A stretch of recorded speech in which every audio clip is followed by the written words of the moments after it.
Bismillahirrahmanirrahim. Assalamualaikum warahmatullahi wabarakatuh.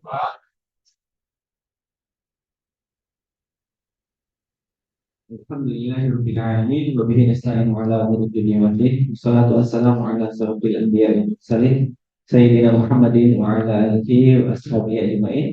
Rabbi shrah li sadri wa yassir li amri wahlul 'uqdatam min lisani yafqahu qawli.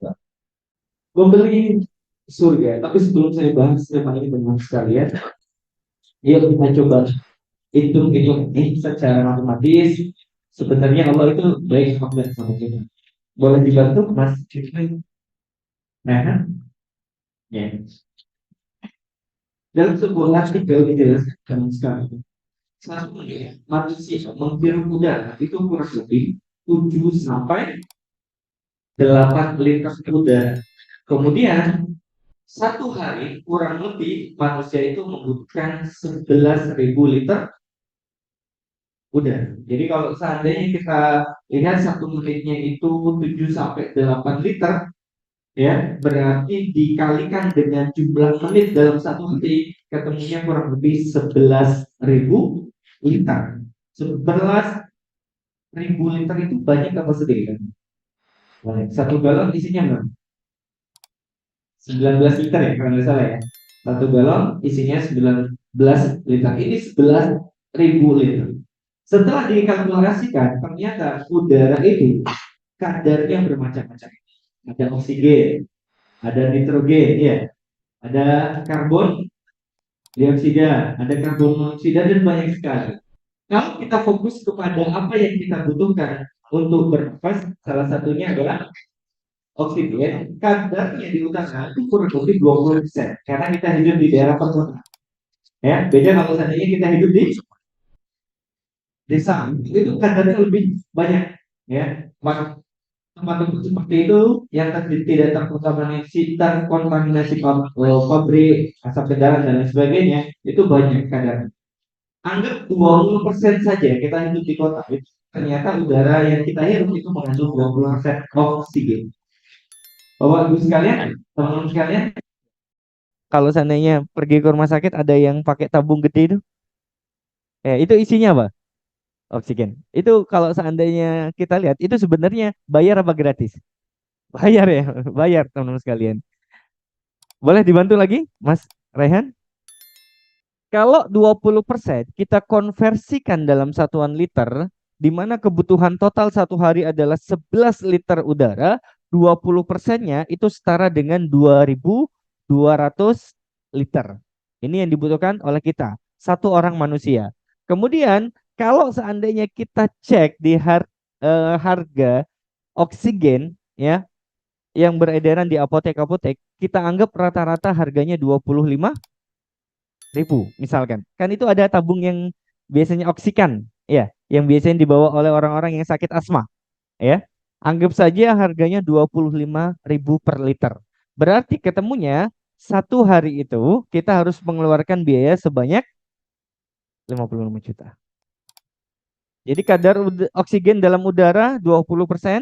Kalau kita konversi dari persentase ke sesuai kebutuhan satu hari ternyata 2.200, harganya 25.000. Ternyata kalau kita hitung secara matematis seharusnya kita bayar ke Allah sebanyak 55 juta. Cukup gaji kita? Berapa lama membutuhkan waktu untuk mengumpulkan segini? Bertahun-tahun. Bertahun-tahun.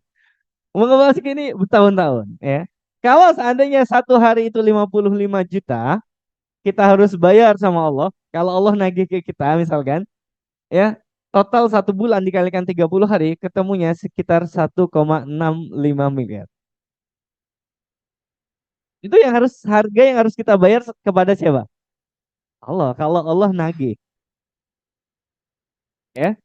Kemudian kalau seandainya ada seorang bayi, dia usianya 1 tahun, sudah menghirup udara, sebagian besar adalah oksigen, berarti dia harus bayar 20 M, 20 miliar. Kalau saya hitung 19,8 sebenarnya. Cuma saya bulatkan sekitar 20 M. Banyak apa sedikit 20 M itu? Banyak. Kalau usia seseorang anak kecil yang punya anak 10 tahun, ya, 10 tahun, 20 dikalikan 10 tahun, berarti dia harus bayar 200. Ada anak yang punya usia 10 tahunan di sini? Ada anak, Mas Didit? Selain Mas Didit, sudah mampu bayar sama Allah 200 M? Belum mampu. Kalau seandainya ada seorang remaja usianya 20 tahun, berarti dia harus bayar sama Allah berapa? Ada yang usianya 20 tahunan di sini? Ada? Ada. Sudah punya uangnya? Belum.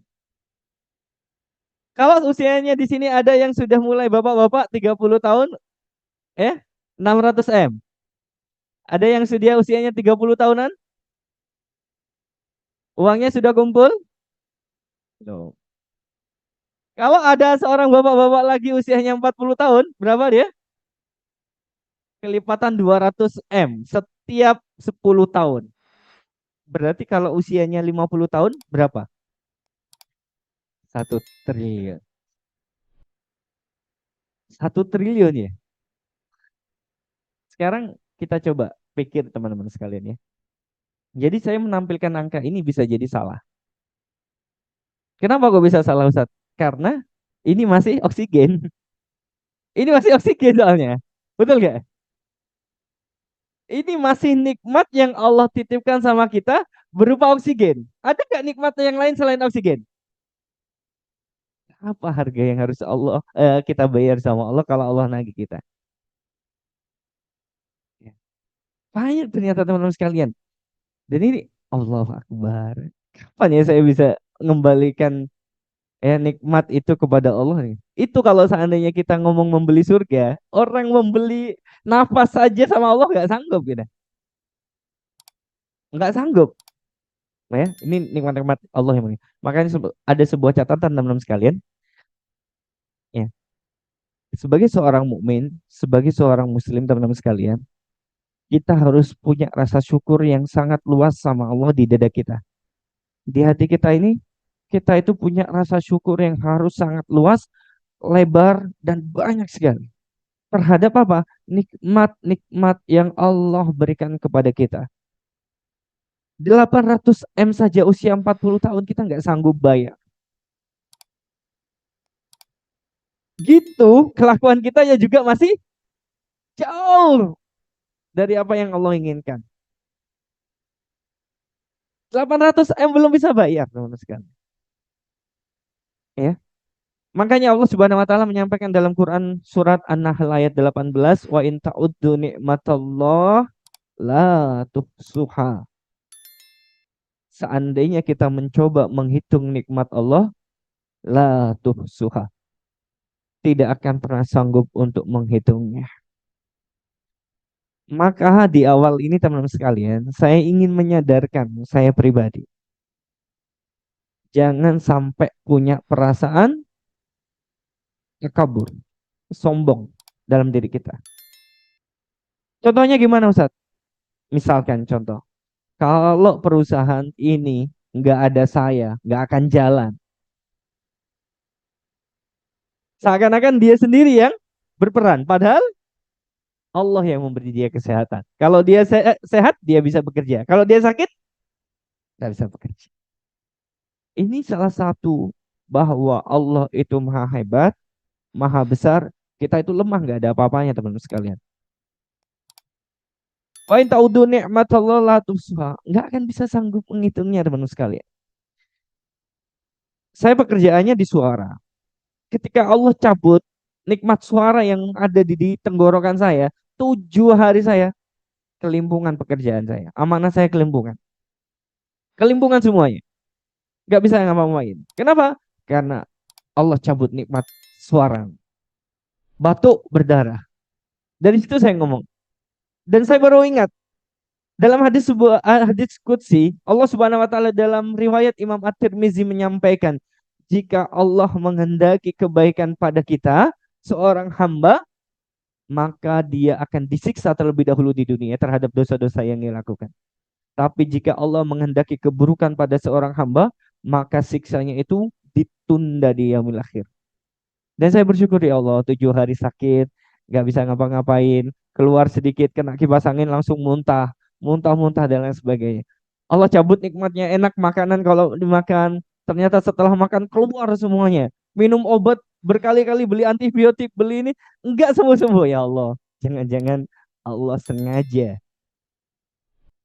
Biar apa? Biar saya paham bahwa kamu itu Chandra nggak ada apa-apanya. Saya ambil nikmat suaramu, kamu nggak akan bisa bekerja. Kamu nggak akan bisa ngomong. Bahkan pekerjaan saya melibatkan suara. Disitulah saya mikir ternyata masih banyak dosa-dosa yang Allah ingin hapus sama kita dengan rasa sakit. Makanya kalau seandainya ada orang yang sakit, kita ikhlas menerima rasa sakit itu benar-benar ikhlas karena Allah Subhanahu wa taala bisa jadi Allah ingin menghapus dosa yang kecil-kecil yang kita lakukan terlebih dahulu di dunia sehingga hisapnya tidak terlalu banyak di yaumil akhir. Makanya teman-teman kalau sakit ikhlas, sabar. Bisa jadi Allah ingin meruntuhkan dosa-dosa kita. Betul nggak? Dosa-dosa kita itu sebagai manusia banyak banget sama Allah. Betul? Betul. Wa in ta'uddu nikmatallah la tusuha. Makanya teman sekalian jangan pernah sombong. Kalau nggak ada saya nggak akan maju perusahaan ini. No. Yang betul kalau nggak ada Allah kita itu hancur. Tapi kita bisa karena ada bukan kita yang hebat, Allah yang hebat. Kita itu nggak gampang menurut sekali. Ada orang yang menyombongkan wajahnya, cantiknya luar biasa. Kecelakaan melibatkan wajahnya yang hancur. Apa yang terjadi? Ya Allah, kembalikan wajahku yang cantik. Nggak berani posting lagi wajahnya sudah. Kenapa? Karena wajahnya sudah hancur. Orang yang menyombong hartanya, bisa nggak Allah suatu saat langsung jatuhkan hartanya? Bisa? Bisa. Maka saya tekankan di awal ini teman-teman sekalian sebagai pengingat saya pribadi, jangan sombong. Karena yang besar bukan kita. Tapi siapa? Maka ketika kita memahami hidup ini akan kembali kepada Allah, maka persiapkan sebelum kita menyusul almarhum Mas Heri Sandi. Kemarin teman-teman sekalian, memang saya nggak sempat ngelayat ke rumah duka, ya. Tapi kemarin hari Kamis ada teman yang meninggal di perumahan Kaliurang Klaster. Kemudian saya dikabari ngurus pemakaman saja agak ribet, susah, nggak dapat jatah pemakaman. Akhirnya diusahakan oleh tokoh masyarakat sekitar, dapatlah jatah pemakaman di sekitar sana, perumahan Kaliurang. Kemudian saya berkunjung, saya sempatkan habis ngantaran sekolah saya takziah. Kemudian saya berada di rumah duka, saya nggak nangis, walaupun itu teman saya dan lain sebagainya, istrinya adalah teman istri saya. Tapi ketika saya sampai di sana, dia punya anak kecil, yang kedua kalau nggak salah, namanya Uwais. Namanya Uwais. Kemudian 10 tahun, anak 10 tahun bisa jadi paham, bisa jadi enggak. Kalau ayahnya sudah meninggal, betul nggak? Tuh, ayahnya meninggal karena perantaranya sakit dan ajalnya sudah tiba. Ketika dia keluar dari rumahnya, saya berada di posisi depan rumahnya, kemudian dia menangis, dipeluk oleh seseorang. Sini sayang, dipeluk. Sejak itulah dia ngomong, ayah kenapa pergi dulu? Nangis dia. Dan saya menangis karena melihat anaknya menangis ya Allah. Jadi dipeluk, sabar ya Lea. Nangis ya. Kemudian tidak sengaja air mata saya ini tiba-tiba tetes. Bagaimana kalau seandainya yang meninggal itu kita dan yang ditinggalkan adalah anak kita. Luar biasanya Allah teman-teman sekalian. Makanya pertemuan ke-20 ini, kalau kita sudah istiqomah dari 1 sampai 20 ini, tidak ada kebaikan, lebih baik acara ini dihentikan. Jika 1 sampai 20 tidak ada dorongan dari teman-teman untuk bisa berbuat baik untuk teman-teman sendiri, lebih baik acara ini dihentikan. Ya. Tapi jika ada kebaikan, lanjutkan. Makanya kemarin sebelumnya saya pernah ngomong, jika ada teman yang mengingatkan kita tentang akhirat kita, jangan jauh-jauh darinya. Kerasa. Gak ada sekarang di lingkungan ini yang bisa ngoprak-ngoprak seperti Mas Andi sudah. Dengan gayanya Mas Andi saya dikirimi video sama Mas Didit. Ini Ustaz orangnya yang sudah meninggal. Dengan gayanya ayo salat salat salat jamaah, semuanya seakan-akan tertawa. Soalim, soalim dan sebagainya. Gak ada sekarang itu orangnya sudah. Gak ada yang mengingatkan kita salat jamaah sudah gak ada. Udah lebih dulu menghadap kepada Allah Subhanahu wa taala. Belum mungkin bisa jadi. Atau sudah ada pengganti yang ngajak-ngajak sholat tadi. Tapi yang saya kagumkan adalah amanah dari Mas Didit untuk ngoprak-ngoprak ngajak teman-teman sholat jamaah. Bisa jadi itu adalah pemberat amalnya dia di sisi Allah Subhanahu wa taala. Allah anzilir rahmah wal maghfirah khususan ila almarhum Mas Heri Sandi. Amin ya rabbal alamin. Makanya teman-teman sekalian di sini kita harus sadar. Kita itu bukan siapa-siapa. Kita itu lemah sekali. Kalau tanpa Allah kita nggak bisa ngapa-ngapain. Allah yang berjasa sama hidup kita. Membayar 800 miliar saja kita nggak bisa, apalagi nikmat-nikmat yang lainnya. Maka seharusnya materi living the afterlife itu bukan menjadi sebuah candaan, tapi menjadi sebuah perenungan. Ketika saya hadir mengantarkan teman itu ke pemakaman, tanya yang digali adalah tanah kering, bukan tanah sawah. Tanah kering, kemudian melihat struktur tanahnya itu saja, saya sudah membayangkan setiap yang mengantar. Mungkin saat ini kita yang mengantarkan orang yang meninggal. Tapi suatu saat giliran kita ya diantarkan. Saya sholat jenazah. Mungkin saat ini kita yang menyolatkan. Tapi suatu saat kita yang disolatkan. Percaya nggak? Kalau suatu saat kita akan disolatkan. Kan teman-teman sekalian di sini. Terbesar rasa syukurnya. Perluas. Perluas rasa syukurnya. Agar kita ingat, kita itu kecil, Allah besar. Maka materi ini teman-teman sekalian, boleh di next Mas Gendon, adalah materi membeli surga. Ya, yang saya kemas agar teman-teman bisa memahami ya seberapa besar perjuangan yang harus kita lakukan agar bisa membayar surga dan Allah berikan kesempatan kita untuk masuk surganya Allah Subhanahu wa taala. Next. Sekarang saya tanya, ada nggak rasa keinginan yang muncul di teman-teman sekalian ketika melihat fasilitas yang mewah seperti ini? Ada nggak muncul? Ketertarikan? Ada? Ada. Kalau seandainya di penginapan misalkan punya ruangan seperti itu, kemudian di parkiran ada mobil sport seperti itu, ada ketertarikan? Ada. Kemudian ngelihat ya kamar mandinya seperti ini, tempat tidur anak misalkan seperti ini, tempat ruangan kerja kita seperti ini. Seakan-akan, wah itu karena kalau seandainya dimiliki, pertanyaan saya adalah berapa harga yang harus kita keluarkan untuk menikmati semua fasilitas itu? Murah apa mahal? Butuh perjuangan apa tidak? Butuh. Butuh perjuangan ya teman-teman sekalian. Sekarang saya tanya, berapa harga rumah paling mahal di dunia? Berapa harga rumah paling mahal di dunia? Ada yang pernah tahu? Ada yang pernah searching? Oke, saya kasih tahu. Nama bangunan ini adalah Istana Buckingham yang ada di London. Ya, bangunan ini seharga 42 triliun. Sekarang saya tanya, 42 triliun itu banyak nggak? Kalau beli rumah 1 M dapat berapa? Kalau beli rumah, satu rumah harganya 1 miliar, dapat berapa rumah? 42 ribu, bukan 42 rumah, tapi 42 ribu rumah. Ya, bayangkan manusia sekalian, istana seperti ini megahnya. Sekarang saya tanya, dengan kemampuan kita di dunia, saat ini secara logis, mampu nggak kita mengumpulkan uang segitu? Mampu nggak kira-kira? Dari hitungan-hitungan logis kita saat ini, mampu? Belum. Belum. Oke, sekarang saya tanya, berapa harga mobil termahal di dunia?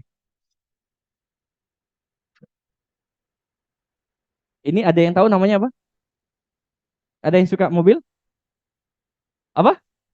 Betul. Ya, Bugatti. Harga mobil ini senilai 269 miliar. Kalau seandainya harga satu mobil dibeli seorang artis 1 miliar, berarti dapat mobil berapa banyak? 269. Ya. Kalau bawa ini mobil, parkir di depan Grand atau di belakang, takut apa enggak? Takut apa? Ah, takut apa? Takut dijuil-juil, takut dicolek. Benar teman-teman sekalian, nikmat mahal yang ada pada diri kita itu tidak selalu membawa ketenangan, betul nggak? Betul, ya. Kira jadi belakang parkiran di sini, disandingkan dengan mobil kantor gitu, ya. Kemudian, wah ini, ya buka pintu mobil kantor langsung jedak, loh, ya beset semua. Orang yang punya kesempatan untuk menikmati yang seperti ini, apakah hidupnya selalu tenang? Belum tentu. Dia akan khawatir, khawatir hilang, khawatir beset, khawatir khawatir yang lainnya. Betul nggak kira-kira? Betul. Maka nikmat kekayaan itu tidak selalu membuat ketenangan teman-teman sekalian. Lalu apa yang ingin saya sampaikan di sini nanti dulu deh. Sekarang saya tanya, untuk mencapai 269 miliar butuh perjuangan nggak untuk kita? Butuh. Harus ngapain biar terkumpul uang itu? Hah? Harus harus nyetak uang sendiri. 260. Tadi 42 triliun nggak logis, Ustaz.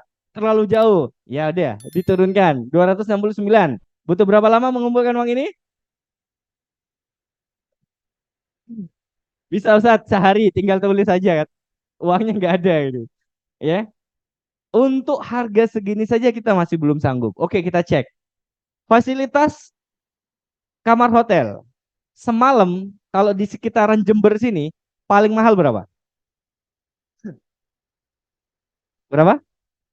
Kan ada ini di Jalan Jawa ini ya. Berapa Mas? Heran? 10 juta? Masa di Jalan Jawa gini Mas Rehan? Di Jalan Jawa Sumatera kan ada ini. 70 ribu. Kos-kosan jangan-jangan. Betul. Ya. Kalau mungkin kisaran nginep di sekitaran sini ya, mungkin di Seven Tree, mungkin sekitar 300-an lah. Ya. Tinggal milih kamar ya. Nah, ternyata teman-teman sekalian, ada sebuah kamar hotel yang disewa dalam semalam itu harganya 1,2 miliar. Satu, satu malam. Ini belum satu hari. Satu malam. Harganya 1,2 miliar. Kalau kita pun misalkan punya uang 2 miliar, mau nggak nginep di sini semalam 1,2? Kenapa? Mending beli rumahnya Ustaz, interiornya nyontoh ini. Ya benar. Ya. Tapi sekarang pertanyaan saya adalah hotel ini sudah dibuat. Pertanyaan saya, ada nggak yang bermalam di sini? Hah? Ada nggak? Ada. Mestinya ada. Ya, siapa? CR7 ya. Ya, pengusaha-pengusaha, betul. Mereka itu pengen ngerasain buang duit 1,2 itu seperti apa sih rasanya. Betul itu. Eh, Kalau orang sudah hobi, kebanyakan duit bisa jadi terjadi. Dan saya melihat di Indonesia juga seperti itu, teman sekalian. Satu buah durian itu harganya ada yang 14 juta. Satu buah. Mungkin jenisnya Musang King. Kira-kira ada yang beli nggak? 14 juta satu buah. Ada. Ketika ditanya pembelinya itu kenapa Anda beli? Pengen nyoba aja. Durian harga 14 juta. Kira-kira harga durian 14 juta dengan yang 1 juta satu buah, beda jauh apa? Sedikit sama lah paling nggak? Ayo beda jauh apa enggak? Musang King. Rasanya kayak durian nggak? Ya sama. Cuma bedanya jenisnya aja teman-teman sekalian. Ya, betul itu. Itu loh harga durian itu ya cuma 2 biji kalau nggak salah dijual. Dan ternyata ada yang beli. Harganya satu bijinya 14 juta. Karena saya tanya, kalau Anda punya uang 20 juta, mau nggak beli durian serius? Emang mau? Jangankan gitu, Ustaz. Mending kita yang jualan durian, Ustaz. Ya, ya kan ya? 14 juta sudah bisa punya toko durian dan sebagainya. Tapi harga yang harus dibayar mahal itu adalah 1,2 M. Nah, kemudian ternyata ada yang lebih mahal teman-teman sekalian. Ya, di Palms Casino Resort Las Vegas itu satu malamnya 1,38 miliar miliar rupiah. Wow, satu malam ya dengan fasilitas yang kayak gini. Sebenarnya kalau kita pikir-pikir teman-teman sekalian, kenikmatan yang bisa kita dapatkan dengan fasilitas hotel seperti ini seharga 1,38 miliar, kenikmatan yang selama-lamanya atau kenikmatan yang cuma satu malam? Satu malam. Ya. Tapi kenapa kok ya orang itu pengen aja nginep seperti ini? Ya. Sekarang saya tanya, jam tangan kita yang paling mahal berapa? Ada yang tahu? Ini saya beli di Shopee, ya. Kalau nggak salah harganya 40-an, 40.000, ya. Sempat hilang, saya beli lagi yang sama, ya. Ternyata harganya juga nggak jauh beda, 40 ribuan. Nah, ini adalah jam tangan, ya. Kalau dilihat dari bentuknya, mewah nggak? Mewah nggak? Mewah. Harganya 720 miliar. Bukan 720 juta, tapi 720 miliar, teman-teman sekalian. Jam ini. Emang apa sih keistimewaannya? Ya, ternyata di sini diisi dengan berlian-berlian yang sangat mahal. Sebenarnya orang itu beli berlian atau beli jam ya? Eh, Beli jam bonus berlian atau beli berlian bonus jam? Iya, sebenarnya orang ini beli berlian cuma bonusnya jam. Coba jamnya aja segini. Jam kita itu dengan orang lain di luar sana sama apa beda sebenarnya? Sama aja kan ya? Ada angkanya, ada jarum jamnya sama aja. Ya, nggak ada yang istimewa. Ya, yang istimewa adalah pernak-perniknya di sini. Maka sebenarnya 720 miliar ini adalah harga untuk membeli permata, yang bonusnya adalah jam tangan. Sekarang kita lihat, pernah lihat iPhone model seperti ini? Ya, dikatakan di sini HP termahal di dunia yang pernah dijual adalah Falcon Supernova iPhone 6 Pink Diamond. Tahun 2014 lalu yang membuatnya mahal karena terbuat dari emas 24 karat. Ya, dan menempatkan berlian berwarna merah di bagian belakangnya. Wah, ini ya berliannya ya. Belum termasuk lapisan platinum untuk proteksi terkuatnya. HP berharga miliar ini dibeli oleh Nita Ambani, istri seorang pengusaha India, Mukesh Ambani, salah satu orang terkaya di Asia. iPhone ini layak mendapatkan predikat iPhone termahal. Prediksinya berapa miliar? Prediksinya berapa? Harganya ternyata 662 miliar.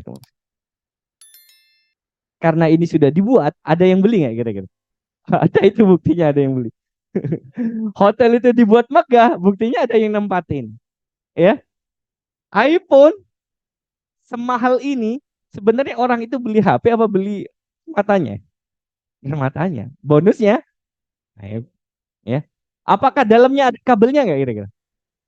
Ada baterainya kira-kira? Oh, sama aja dengan handphone kita kan? Bisa untuk telepon nggak kira-kira? Bisa. Sama aja nggak jauh beda. Tapi untuk mengejar ini, ya, mereka itu rela merogoh kocek sampai segitu.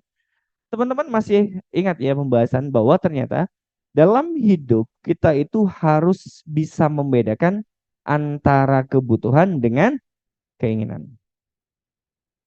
Jangan sampai keinginan kita itu menggantikan kebutuhan, dan jangan sampai kebutuhan itu ya harus disamakan dengan keinginan. Sebenarnya bagi seorang laki-laki misalkan bekerja untuk wilayah Jember saja, dari misalkan ya Jalan Kalimantan ke Grand, butuh pakai mobil apa pakai sepeda motor sudah cukup. Dari jalan kaki, oh luar biasa. Jalan Kalimantan tembus mantan apotek Albiat langsung masuk sini, tembus parkiran sudah ya. Ya, kalau seandainya lebih jauh, misalkan rumahnya di alun-alun menuju Jalan Jawa, ya, enakan pakai mobil apa pakai motor kalau pagi? Motor cukup sebenarnya, kecuali orangnya banyak, ya, yang dibawa banyak, ya, mobil, atau kita memang kerjanya butuh mobil, itu wajar. Tapi seandainya kita sudah cukup punya satu mobil, ya, anak kita juga belum bisa nyetir mobil, Butuh nggak anak kita dibelikan mobil saat itu juga? Ya butuh. Maka need sama want ini jangan sampai saling menggantikan teman-teman sekalian. Ya. Contoh misalkan, orang yang punya 3 HP dengan orang yang punya 1 HP akan lebih ribet mana? Orang yang punya 3 HP dengan 1 HP lebih ribet mana? Lebih 3 HP. Ya, kecuali memang HP-nya satunya untuk kerjaan. Tapi kalau HP-nya itu untuk pribadi sendiri, ya, kira-kira 1 HP sebenarnya cukup nggak? Cukup.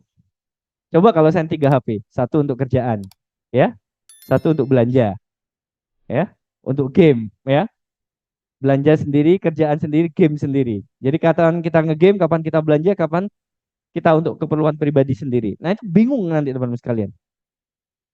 Maka jangan sampai kita hanya untuk memenuhi gaya hidup, kita harus mengorbankan hidup kita. Jangan sampai karena gaya hidup kita harus mengorbankan hidup kita. Ada nggak orang yang rela mati karena tidak dituruti kemauannya? Misalkan contoh minta apa ke orang tua tapi nggak dituruti sama orang tua, akhirnya mati aja. Ada? Ada. Di Indonesia ada nggak? Ada teman-teman sekalian. Maka harus sabar dengan kondisi ini kalau memang belum mampu. Tapi kalau mampu dan Anda membutuhkan silakan.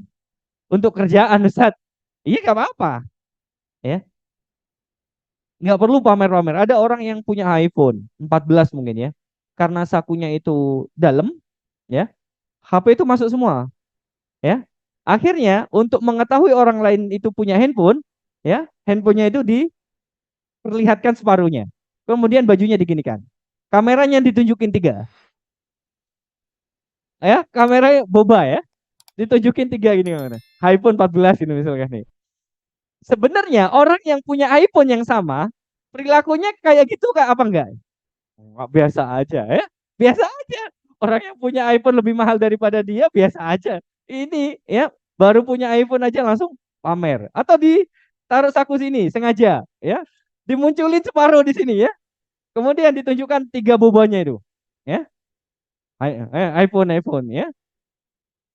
Wes, wes. Hanya untuk apa? Gaya hidup. Ternyata utang. Masa? Baik. Ya, utang ternyata. Setelah dikejar cicilan di tol, ganti Android lagi. Sama aja teman-teman sekalian. Maka jangan sampai memaksakan ya apa yang kita memang belum mampu dimampukan dengan cara yang sebenarnya kita bisa alihkan untuk yang lain. Sebenarnya HP-HP yang standar pun bisa kita gunakan untuk kerja komunikasi. Nggak harus iPhone 14. Berapa harganya, Mas Jidit? 25-an. Tuh. Yang Pro Max itu 25-an. Ya. Oh. Jadi teman-teman sekalian untuk gaya hidup jangan sampai mengorbankan hidup. Itu prinsipnya. Maka saya itu jarang sekali itu berhutang kalau seandainya memang bukan karena kebutuhan untuk kebutuhan pokok. Kecuali memang kepepet.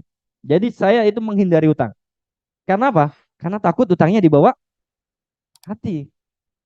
Jadi lebih baik saya sabar dulu. Ya, itu teman-teman kalau lihat sandal saya itu, oh, itu sudah putus-putus. Biarin. Kalau menurut saya masih bisa dipakai, gak apa-apa. HP saya sudah retak-retak, ya, gak apa-apa. Bisa diganti. Ya. Gak usah HP-nya yang diganti. Tapi tempered glass-nya tinggal diganti. Jadi teman-teman sekalian, kalau seandainya kita melihat konsep kehidupan, jangan terlalu mengejar mati-matian sesuatu yang tidak dibawa mati. Jadi cukup semampunya panjenengan dan seperlunya panjenengan teman-teman sekalian. Ya, kenapa? Allah mengingatkan kita teman-teman sekalian untuk mengendalikan diri kita. Dalam Quran surat Ali Imran ayat 14, Allah Subhanahu wa taala menyampaikan, "Zuyyina lin-nasi hubbus syahawati minan nisa'i wal banina." Apa kata Allah untuk mengingatkan kita? Hei manusia, lihat di Quran surat Ali Imran 14. Punya kan Al-Quran? Coba artikan, dijadikan terasa indah dalam pandangan Anda manusia, kecintaan Anda terhadap apa-apa yang Anda inginkan di dunia. berupa perempuan-perempuan bagi laki-laki. Makanya laki-laki itu godaan terberatnya adalah perempuan. Jangan sampai berdua-duaan dengan yang bukan mahramnya, pasti kecantol nanti. Enggak, Ustadz, aku kuat imannya, Ustadz. Sekuat-kuatnya iman, teman-teman sekalian, bisa nggak syaitan itu masih membisiki kita? Bisa. Mas, kesempatan, Mas. Ojo, ya, koncoku dewe. Tapi setelah dipandang-pandang terus kok ayu, misalnya. Akhirnya berubah pikiran nih. Lihat itu manusia. Jangankan kita yang hidup tahun 2023, orang yang hidup di zaman Nabi saja bisa nggak tergoda? Ada Nabi di situ, bisa nggak tergoda? Bisa. Kita nggak ada Nabi sekarang. Ojo macam-macam. Eh, wes mending dihindari. Makanya Islam itu mengatur hubungan laki-laki dengan perempuan, ojo barengan terus. Meskipun sampean sudah punya istri, jangan barengan terus. Lewat nanti. Lewat. Fatal. Di Indonesia banyak yang kejadian-kejadian kayak gitu. Ma, izin rapat tambahan. Ya rapat beneran akhirnya. Eh, rapat tambahan. Dinas malam mah, misalnya. Di luar kota. Ya bener dinas malam. Ya, karena maksiatnya malam-malam. Iya kan? Maka laki-laki jangan dikasih harapan mbak-mbaknya ya. Laki-laki jangan dikasih harapan mbak-mbaknya. Laki-laki itu beringas kalau sendirian. Ya, maka saya pesan ke mbak-mbaknya, jangan dikasih harapan. Kalau memang benar tidak ada rasa. Ya, kecuali ada rasa dan punya keinginan ke jenjang yang lebih serius, menikah, boleh. Ya, asalkan ada caranya. Ya, tapi kalau seandainya untuk kerja, ojo dikasih hati, Mbak ya. Jaluk rempelong kan. Ya, laki-laki itu gitu, beringas kalau sendirian. Iya kalau kayak gini, walim misalnya. Nggak kelihatan kalau sini. Ya, maka laki-laki juga harus bisa mengendalikan diri. Jangan sampai beringas. Apa yang mengendalikan diri kita, Ustaz? Iman kita. Iman kita. Jadi kalau seandainya didekati perempuan, mohon maaf, saya harus cari teman laki-laki dulu. Eh. Jadi kalau seandainya pekerjaan mengharuskan kita ketemu, pokoknya jangan sampai hanya ada kita dan dia. Lama-lama kalau sebulan kita dengan dia, dia bisa menggantikan posisi pasangan kita. Ya, paling nggak dengan rasa, ya, walaupun nggak dengan kepemilikan. Maksudnya gimana, Ustaz? Saya lebih nyaman di tempat kerjaan. Akhirnya kerja lembur terus. Nggak boleh, teman sekalian. Yang ngomong bukan ini. Sifat laki-laki itu begitu memang. Itu siapa yang ngomong? Allah. Allah tuh tahu kadarnya laki-laki. Tahu siapa sampean. Makanya Allah itu membatasi perilaku wanita dengan laki-laki itu dalam hubungan tertentu. Kecuali dalam hubungan yang umum. Pengobatan, pendidikan, jual beli. Silakan. Tapi kalau untuk yang lain, nggak boleh kita berdua-duaan. Bahaya. Nggak bahaya dah. Nah, misalnya. Betul, memang bahaya itu ya. Memang bahaya itu. Ini Allah yang nyampaikan kepada kita teman-teman sekalian. Zuyyina linnasi hubus syahawati minan nisa. Memang itu godaannya perempuan. Dan saya tidak memungkiri di zamannya Nabi ada yang seperti itu. Bayangkan, ada Abdah bin Abdurrahim. Dia hafal 30 juz. Berarti satu Al-Quran penuh. Ketika berperang di jalan Allah, ngelihat ya musuhnya ada wanita cantik pirang. Yang lainnya berperang, aku menggok. Belok. Dek, bahasa nih. Sampean gurung nikah, ya bahasa kita. Lek gurung nikah, ayo nikah dengan saya.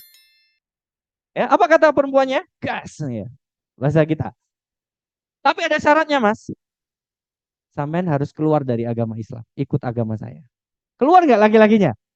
Keluar. 30 juz Al-Qur'an hafal, satu wanita menggodanya, langsung sah keluar dari agama Islam, murtad dari agama Islam, dia memilih wanita untuk dinikahi. Apakah dinikahi? Dinikahi. Langsung ditegur sama Allah Quran surat Al-Hijr kalau nggak salah. Tinggal 2 ayat saja. Dari hafalan semuanya itu, 30 juz itu, Allah sisakan 2 ayat di Quran surat Al-Hijr kalau nggak salah. Untuk dia. Diabadikan di dalam Al-Quran. Itu orang yang hafal 30 juz. Kita aja belum. Ya, buka Al-Quran aja pada waktu Ramadan saja. Itu tergoda. Apalagi kita. Memang sifatnya laki-laki gitu. Maka mbak-mbaknya kalau kerja nanti sama laki-laki, ya, jangan dikasih kesempatan berduaan. Nanti rasanya akan mulai timbul di situ. Karena mulai dari rasa itu penting. Ya, jadi hati-hati interaksinya. Saya nggak cuma ngomong hati-hati aja. Kemudian apa yang dikatakan Allah lagi? Hubbu, muncul kecintaan kita tidak hanya terhadap perempuan, tapi juga pada anak-anak. Fitrahnya perempuan itu kalau ngelihat anak kecil, itu senang apa enggak? Nah, coba, masnya yang bawa anak kecil siapa? Itu. Itu anak kecil itu sama ibunya atau bukan? Iya, sama ibunya. Ya, sama ibunya. Kemudian teman-teman yang di sampingnya itu ngelihat, ih gemesnya, lucunya, gitu kan ya? Betul itu. Betul. Cintaan terhadap anak itu muncul, teman-teman sekalian. Gak hanya perempuan, laki-laki juga fitrahnya gitu. Kalau sudah bapak-bapak punya anak, kemudian ngelihat anak orang lain misalkan, ih lucunya gitu. Ya, bukan ibunya ya, anaknya.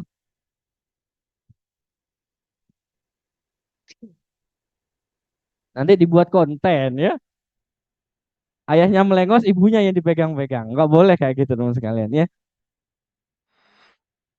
Dan memang fitrah, setiap kita yang sudah punya anak itu memang suka dengan anak kecil. Ya, suka banget ya dengan anak kecil itu. Kemudian Allah melanjutkan, wal qanatiril muqantarati minadz zahabi wal fiddah. Apa yang Allah munculkan, yang Allah tanamkan pada manusia itu, yaitu hubbu, kecintaan terhadap harta benda yang bertumpuk-tumpuk dalam bentuk emas dan perak. Makanya fitrahnya godaan perempuan itu selalu dengan perhiasan. Sekarang saya tanya, jujur, kalau perempuan diajak suaminya ke toko emas, berbunga-bunga nggak? Dek, ini ada 10 juta bebas belanja. Seneng nggak kira-kira? Seneng. Kalau laki-laki nggak terlalu tertarik, ya kan ya? Tapi kalau perempuan, bener mas ini 10 juta untuk belanja, belanjain, disimpan. Itu fitrahnya perempuan memang. Jadi cara menyenangkan perempuan seperti itu. Yang mampu menyenangkan seperti itu. Kalau belum mampu, cari cara yang lain menyenangkannya ya. Dan memang Allah yang tanamkan hubbu, perasaan itu pada seorang wanita ya untuk suka-suka. Tapi kalau laki-laki suka biasanya menabung, nabung, nabung. Itu biasanya laki-laki. Ya, jarang laki-laki itu suka belanja, jarang. Tapi ada sebagian yang suka belanja. Tapi kalau ibu-ibu suka nggak belanja? Suka. Tapi ada juga ibu-ibu yang suka nahan diri, yang bisa mengendalikan keuangan, ya, teman-teman sekalian. Dan memang ini yang Allah tanamkan pada kita, hubbu kecintaan terhadap perempuan, anak-anak, emas, perak, kuda pilihan, hewan ternak, sawah, dan ladang. Itulah kesenangan hidup di dunia, dan di sisi Allah lah tempat kembali yang baik. Allah menutupnya dengan wallahu indahu husnul ma'ab. Bahwa sebenarnya kenikmatan yang Allah sampaikan pada benda, perempuan, anak-anak, harta, dan lain sebagainya itu adalah perhiasan dunia yang bisa kalian nikmati. Tapi ketahuilah kata Allah, di sisi Allah lah tempat kembali yang baik. Artinya ada sesuatu yang lebih dari sekedar apa yang Anda bisa nikmati di dunia. Lebih dari itu. Ya. Kemudian Allah melanjutkan, ya, kul a'unabbi'ukum bi khairim minadzalika. Katakanlah, maukah aku kabarkan kepadamu, ya, apa yang lebih baik dari yang bagus-bagus di dunia itu tadi? Bagi orang-orang yang bertakwa kepada Allah, ternyata disediakan di sisi Tuhan mereka surga-surga yang mengalir di bawahnya sungai-sungai. Mereka kekal di dalamnya dan pasangan-pasangan yang suci serta ridha Allah. Jadi bagi bapak-bapak yang bisa mengendalikan syahwatnya, yang hanya ya mencari jalan yang sah di dalam Islam, suatu saat nanti kalau panjenengan ditakdirkan oleh Allah masuk surganya Allah tidak hanya istrinya dengan, tapi juga akan ditemani oleh bidadari-bidadari. Bonusnya untuk para laki-laki gitu. Ya, Anda itu akan ditemani oleh bidadari-bidadari. Makanya ada tanda-tanda di dalam Islam, orang yang meninggal di dunia dalam keadaan husnul khotimah. Salah satunya adalah mengucapkan kalimat syahadat sebelum dia meninggal. Ada juga dalam riwayat yang lain menjelaskan salah satunya adalah mati dalam kondisi kecelakaan. Itu mati dalam kondisi yang baik dalam Islam. Salah satu tandanya. Ada juga ditambahi dengan mati di hari Jumat. Jadi kalau seandainya ada yang meninggal seorang muslim di hari Jumat, itu adalah pertanda yang baik yang dikabarkan kepada kita sekalian. Dan tanda-tanda yang lainnya. Ada juga yang sakit dan lain sebagainya. Ini teman-teman sekalian. Jadi ada sesuatu yang lebih indah dibandingkan itu semuanya. Makanya kalau seandainya teman-teman mengejar dunia itu dengan kerja keras, seharusnya untuk akhirat lebih lebih keras lagi, lebih kerja keras lagi.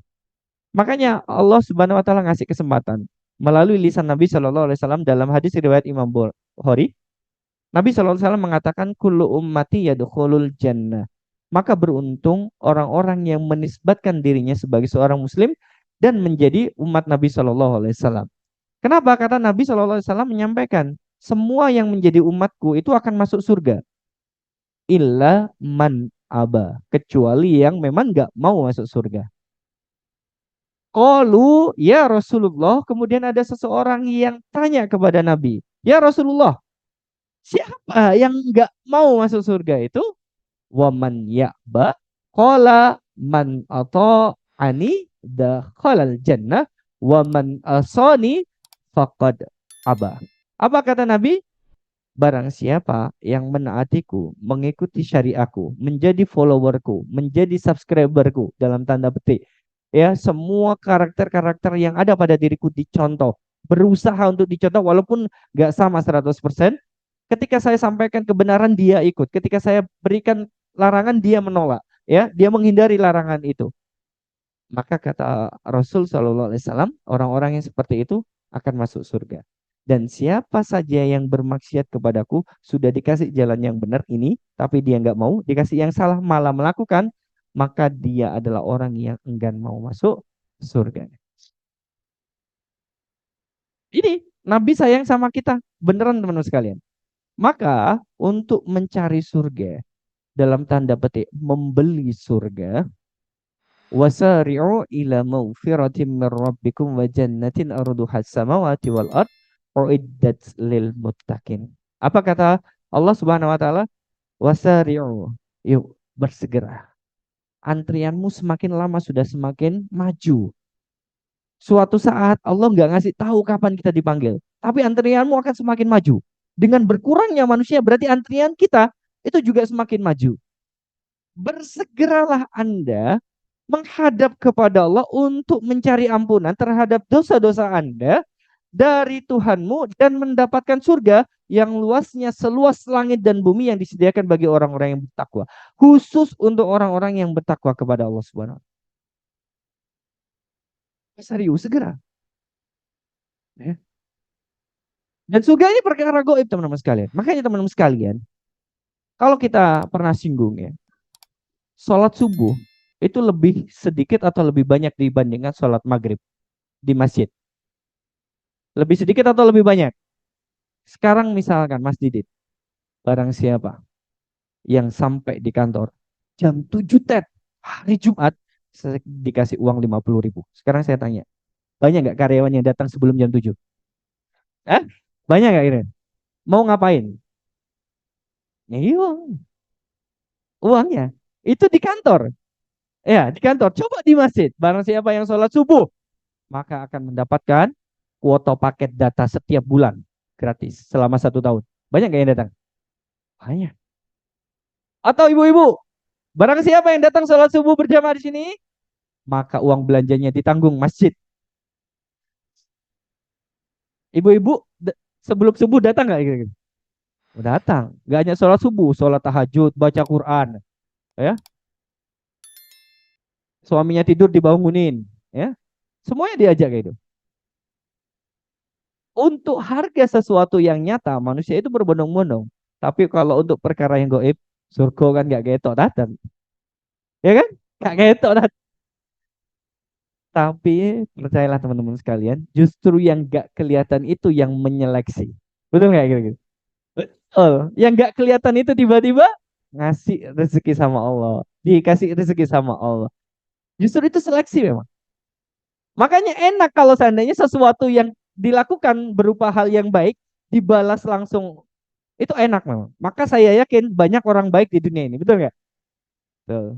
Datang tepat waktu dapat reward, pulang sesuai dengan jadwalnya dapat reward, ikut kajian hari Jumat dapat reward, sholat 5 waktu dapat reward. Kalau semuanya langsung dibayar dengan uang dikalkulasi, saya yakin banyak orang yang seperti itu, betul nggak? Betul. Makanya nggak kelihatan, goib semuanya itu, pahala itu goib, surga itu goib, betul nggak? Nggak nyata kan? Maksudnya nggak nyata itu nggak langsung kelihatan kita, tapi ada. Siapa yang kira-kira berbondong itu? Yang hatinya melihat, yang keimanannya peka. Bagi orang yang tidak peka, wis ben ora wis surga urusan buri. Kan gitu kan ya? Enak kan ya? Surga urusan buri. Nah, gitu kan. Dan sama teman-teman, saya punya perasaan gitu. Surga wis nggo anak sih. Yang penting urip sih wis lah. Gak mangan lah gak ngene. Nah, itu muncul. Makanya perkara yang gaib itu hanya bisa dipahami yang di dalam hatinya itu ada iman dan ketakwaan di sisi Allah. Sehingga apa? Memunculkan perasaan yang luar biasa, teman-teman sekalian. Saya kasih sebuah, bukan gambar. Gambar apa ini? Mimping ya? Oke. Kalau dilihat dari fotonya ini fotografernya bagus banget ini ya. Yang lainnya tidak konsentrasi, dia tuh dapat momen pas ya. Fotografer yang bisa memotret seperti ini sebenarnya fotografer yang sudah canggih atau masih pemula? Expert ya, sudah ya? Oke, sudah mulai nih. Tapi saya bukan menceritakan fotografernya. Pahami kisah saya teman-teman sekalian. Di zaman Nabi Shallallahu Alaihi Wasallam itu ada yang namanya Sa'labah. Siapa namanya? Sa'labah. Sa'labah itu udah dikenal oleh kalangan Ansor, dia itu miskin. Ya, ketika berkumpul dengan para sahabat yang lainnya, kelihatan banget kalau dia ada orang yang miskin. Biasanya dilihat dari apa? Baju, tampilannya, ya pakaiannya dan lain sebagainya, kebersihannya. Sa'labah ini nggak tahan dengan kemiskinannya. Kemudian ketika sholat bersama Nabi Shallallahu Alaihi Wasallam, setelah salam dia langsung izin pulang. Kenapa? Karena pakaian yang dia kenakan saat sholat bersama Nabi dipakai oleh istrinya untuk sholat juga. Jadi gantian sholatnya, ya. Kemudian karena tidak tahan dengan kemiskinannya, sampai-sampai dia langsung menghubungi Nabi. Ya Rasulullah, doamu kan diijabah sama Allah. Kalau Anda berdoa, pasti dikabulkan sama Allah Subhanahu Wa Taala. Apa yang ingin engkau minta sama Allah? Dia mengatakan, jadikan aku kaya ya Rasul. Jadikan aku kaya. Nanti kalau aku kaya, saya akan sedekah ke sini, ke situ, ke sini, ke situ. Kemudian Nabi mengatakan, sesungguhnya bersabar dengan kondisi yang ada itu lebih baik daripada kamu meminta kekayaan tapi kamu lupa diri. Enggak ya Rasul, saya nggak lupa diri. Pegang kata-kata saya sudah. Masa nggak tahu saya? Itu kan bahasa kita. Rasul mengatakan, enggak, saya khawatir. Kamu nggak bisa menahan godaan kekayaan. Pertemuan kedua dengan Nabi, ayo ya Rasul, doakan aku kaya ya Rasul. Nanti kalau seandainya aku kaya, ya, nanti istriku bisa sholat tanpa menunggu pakaian dariku, ya, saya akan bersedekah ini dan sebagainya. Rasul mengatakan nggak mau. Ketiga kalinya dia nggak mau, nggak malu sama Rasul. Ya, Rasul, ayo lah, mumpung kamu masih ada, minta sama Allah. Bahasa kita. Kemudian karena Rasul kasihan, dia berdoa terhadap Sa'labah ini dan dititipi satu ekor kambing. Baik, semoga Allah merahmatimu dan semoga engkau komitmen dengan apa yang engkau harapkan tadi. Ini ada satu kambing, ya, kamu pelihara dengan baik. Siapa tahu kambing ini membuka jalan rezekimu. Dikasih kambing sama Nabi, ternyata dia itu Sa'labah punya kemampuan yang hebat dalam beternak walaupun tidak kuliah di peternakan. Ya, dia beternak kambing lama-lama banyak. Sekarang saya tanya, memiliki satu kambing dengan 10 kambing, repotan mana? 10 kambing. Kambingnya semakin lama, semakin banyak. Kira-kira kalau satu nggak butuh kandang, bisa diikat ya? Kalau 10 butuh kandang nggak? Butuh. Semakin lama semakin banyak kambingnya, sehingga dia semakin sibuk nggak? Sibuk. Butuh banyak pakan nggak? Banyak pakan yang harus dia cari. Sholatnya sudah mulai hilang dari peradaban. Awalnya ada sholat jamaah. Kemudian ditanya sama Nabi, kemana ini Salabah? Para sahabat mengatakan, ya Rasul, dia sudah jadi pengusaha kambing yang sukses ya Rasul. Kambingnya sudah banyak, kandangnya itu ada di luar Madinah. Sehingga kalau seandainya dia sholat ke sini kejauhan. Akhirnya apa? Sholat sendirian di sana. Nggak sama Nabi lagi. Padahal yang mendoakan siapa? Nabi. Kemudian berkembang, kandangnya semakin banyak, semakin sibuk nggak kira-kira? Semakin sibuk. Nah itu kadang teman-teman sekalian, saya terkadang takut sama Allah. Takutnya gini, kita diuji harta yang berkecukupan, bahkan lebih, kita lupa diri. Kita lupa diri. Saya khawatirnya itu. Sa'labah ternyata lupa diri. Sampai Rasul meninggal, ternyata dia jadi orang yang kikir, pelit. Dia mengatakan apa? Keluarkan zakatmu, karena kamu sudah punya banyak harta yang berlimpah ruah. Banyak, ya. Keluarkan zakat. Digantikan oleh khalifah selanjutnya Abu Bakar, tetap nggak mau. Sampai-sampai suatu ketika dia ditegur dengan Quran. Ya, diabadikan di dalam Quran yang menegur kisahnya Sa'labah. Quran surat Taubah. Yang isinya kalau nggak salah ayat 75 sampai 76. Dulu banyak orang-orang yang berangan-angan dia menjadi kaya. Setelah dia kaya, ternyata lupa diri. Padahal berkomitmen di dalam hatinya awalnya sebelum dia kaya akan bersedekah, berzakat, sedekah dan sebagainya. Ketika Allah karuniakan sebagian rezekinya kepada dia, lupa diri. Salah. Teman-teman sekalian, orang miskin itu diuji dengan kesabaran terhadap hartanya. Orang kaya juga diuji terhadap banyaknya harta yang miskin. Makanya kadang saya mikir, ya Allah jauhkanlah sifat kikir dalam hati ini. Jika seandainya engkau titipkan sebagian harta yang aku punya, maka berikanlah kemudahan untuk mengeluarkannya sebagaimana mestinya. Langsung Allah abadikan kisah ini di dalam Quran surat At-Taubah. Ayat 75 sampai 76 kalau nggak salah. Yang menceritakan kisah tentang Salabah teman-teman sekalian. Maka untuk mengejar dunia, dia mohon-mohon untuk bisa kaya kepada Nabi, dikabulkan doanya oleh Allah Subhanahu wa taala melalui perantara Nabi, kemudian dia lupa dari mana asalnya dia terhadap hartanya. Dia mengatakan enak saja, ini kan hasil kerja keras saya. Dia ngomong seperti itu. Luar biasa. Guran dari Allah terhadap orang-orang yang pelit, yang lupa diri terhadap asalnya dari mana teman-teman sekalian. Maka di sini saya akan pahamkan kisah yang kedua. Untuk mengejar dunia Anda itu mohon-mohon sama Allah, dikabulkan, jangan sampai lupa diri. Perhatikan sebuah kisah yang sangat menarik, dua seorang sahabat, namanya Abu Lubabah dan Abu Darda. Suatu ketika, Abu Lubabah ini punya satu pohon kurma. Buahnya lebat. Dan pohonnya condong ke tetangga yang sampingnya. Sehingga sebagian buah kurmanya itu jatuh ke pekarangan tetangganya. Kebetulan tetangganya ini adalah seorang anak yatim, ya, tidak punya siapa-siapa, melihat ada buah di pekarangan rumahnya, namanya anak kecil, dia makan. Diambil, kemudian dimakan. Beberapa biji yang jatuh. Melihat itu, kurang ajar. Ya, Abu Lubabah nggak terima. Waktu itu masih ada Nabi.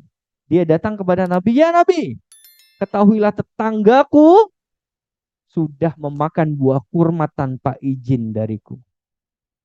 Apa yang engkau berikan, apa yang engkau layak berikan hukuman untuk tetanggaku ini? Nabi nggak langsung menghukum.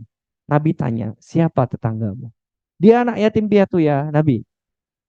Mengetahui Nabi bahwa tetangganya adalah anak yatim piatu, maka Abu Lubabah mengatakan, berikanlah pohon kurma milik rumah di rumahmu, kemudian kasih ke anak yatim itu. Sesungguhnya Allah akan mengganti satu pohon kurma di surganya Allah yang luasnya tidak terkira dan buahnya sangat banyak sekali sampai tidak habis-habis kalau dibuat. Apa kata Abu Lubabah? Iki ngelapor Nabi biar anaknya dihukum, ternyata malah disuruh ngasihkan buahnya. Bayangkan, tahu gitu saya lapor gitu kan ya. Malah kok udah kok ini laporannya. Nah ternyata apa yang dibicarakan oleh Nabi sama Abu Lubabah ini menyebar di kalangan sahabat, termasuk Abu Darda. Abu Darda ini adalah seorang pengusaha kurma. Dia punya ratusan pohon kurma, kebun kurma. Dia mengatakan, "Ya Nabi, apakah tawaran Anda kepada Abu Lubabah untuk memberikan satu pohon kurma kepada anak yatim itu, kemudian diganti dengan pohon-pohon kurma yang sangat luas di surganya Allah Subhanahu wa taala nanti, itu masih berlaku juga untuk saya walaupun pohon saya tidak ada di samping rumah anak yatim itu." Kemudian Nabi mengatakan, untuk siapa saja yang mau bersedekah kepada anak yatim ini, Allah akan berikan pohon kurma yang sangat luas. Apa yang dia lakukan? Abu Darda langsung pergi kemudian menemui Abu Lubabah. Wahai Abu Lubabah, gini aja deh. Kamu tahu saya? Ya tahulah. Kamu kan pengusaha kurma. Punya pohon kurma ratusan. Sedangkan saya cuma satu. Gini, saya tukar satu pohon kurmamu ya dengan pohon kurma ratusan milik saya. Kenapa kok bisa begitu? Emang kamu serius? Ya, saya serius. Karena pohon kurma itu setelah menjadi milik saya, akan saya sedekahkan kepada anak yatim itu. Dan kamu berhak memiliki berapa? Ratusan pohon kurma milik saya. Ya. Kemudian deal jadi. Abu Lubabah dapat ratusan pohon kurma, Abu Darda dapat satu pohon kurma, disedekahkan ke anak yatim. Kemudian dia pulang ke istrinya. Mi, keluar. Ada di karangan kebun kurma. Sayang, keluar. Loh, kenapa ya? Bahasa kita. Pohon kurma ini sudah bukan milik kita lagi. Loh, kok bisa? Kan punya kita. Sudah saya tukar dengan surganya Allah Subhanahu wa taala. Maksudnya gimana? Pohon ini saya tukar dengan pohon milik Abu Lubabah, kemudian saya sedekahkan kepada anak yatim, dan kata Nabi, kita dapat jatah pohon kurma yang lebih luas di surganya Allah. Istrinya nggak mau nggak kira-kira?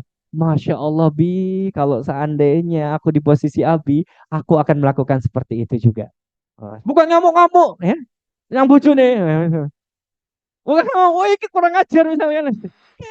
Karena yang berbicara itu iman dan takwa, apa yang dikatakan istrinya? Sesungguhnya pertukaran ini adalah pertukaran yang hebat, yang bisa diambil kesempatannya hanya kamu. Good job, nih. Kita cari Tuhan kurma yang lain. Istri yang solihah kayak gitu, ya, ya, istri yang solihah kayak gitu.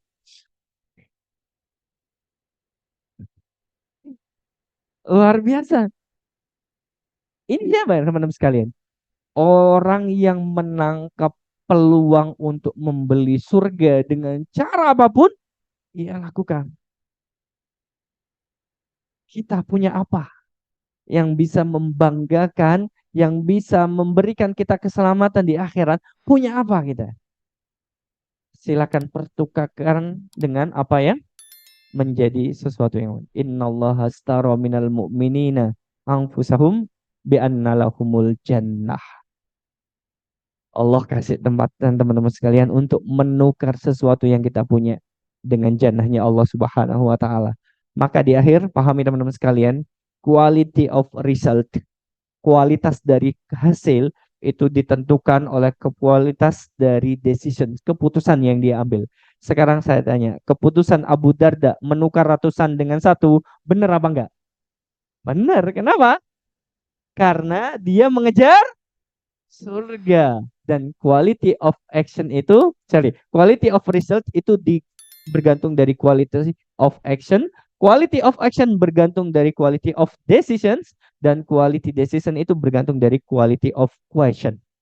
Kalau kita punya hasil dari contoh Abu Darda yang menangkap peluang surga dengan pohon kurmanya disedekahkan kepada anak yatim, maka kualitas hasil itu bergantung dengan action, perbuatannya. Betul kan? Perbuatan yang dia lakukan itu bergantung dengan keputusannya. Dia ambil keputusan yang berani. Kemudian keputusan itu bergantung dari apa yang muncul dalam pertanyaannya. Sebenarnya yang kita kejar itu apa ya? Kok orang-orang nggak mau? Dikasih kesempatan untuk mendapatkan satu pohon kurma yang sangat luas di surga, kok mau? Ah, ini kesempatan saya. Benar nggak mikir quality of question. Dan kualitas of question ini dipengaruhi oleh quality of dreams. Apa itu dreams? Mimpi, harapan, keinginan yang ia capai. Dan quality of dreams ini juga dipengaruhi oleh quality of knowledge. Dia paham, dia bermimpi, dia bertanya-tanya untuk mewujudkan mimpi. Dia ambil keputusan, dia bergerak, dia dapat hasil atas izin Allah Subhanahu wa taala. Kalau seandainya saya tanya, teman-teman, kalau seandainya punya kesempatan yang suatu saat Allah titipkan kepada panjenengan, apapun itu yang menjadi wasilah panjenengan itu bisa masuk surga, mau nggak ditukar? Mau nggak seperti Abu Darda? Mau? Kalau kita belum punya, minimal status kita sebagai hamba Allah, buktikan dulu. Dengan cara apa? Sholatnya dulu. Gak usah nunggu pohon kurma. Tapi buktikan kalau kita itu benar-benar hamba Allah Subhanahu wa Ta'ala. Semoga dengan awalan sholat itu bisa mengangkat kita untuk melakukan kebaikan-kebaikan yang lainnya. Mungkin kita saat ini belum kaya karena kita belum punya banyak harta. Kita nggak bisa sedekah seperti orang kaya. Paling tidak kita bisa sedekah waktu untuk menyisakan waktu kita untuk kebaikan, termasuk belajar. Ingat-ingat rumusnya, pengetahuan membawa mimpi, membawa pertanyaan-pertanyaan yang membawa mimpi itu untuk diwujudkan, kemudian memutuskan dengan tepat, bergerak, action, langsung jalan, dan hasil yang insya Allah kita dapatkan. Rumusnya Abu Darda seperti ini. Allah alam bisa. Semoga Allah merahmati kita. Sampai di sini, ada yang mau disampaikan? Mau membeli surga? Mau membeli surga? Mau berjuang untuk surganya kita? Mau berjuang untuk surganya saudara-saudara kita? Mau. Semoga Allah memberikan rahmat untuk kita semuanya. Allah alam bisawab. Kalau tidak ada, waktunya sudah habis. Saya akhiri. Assalamualaikum warahmatullahi wabarakatuh.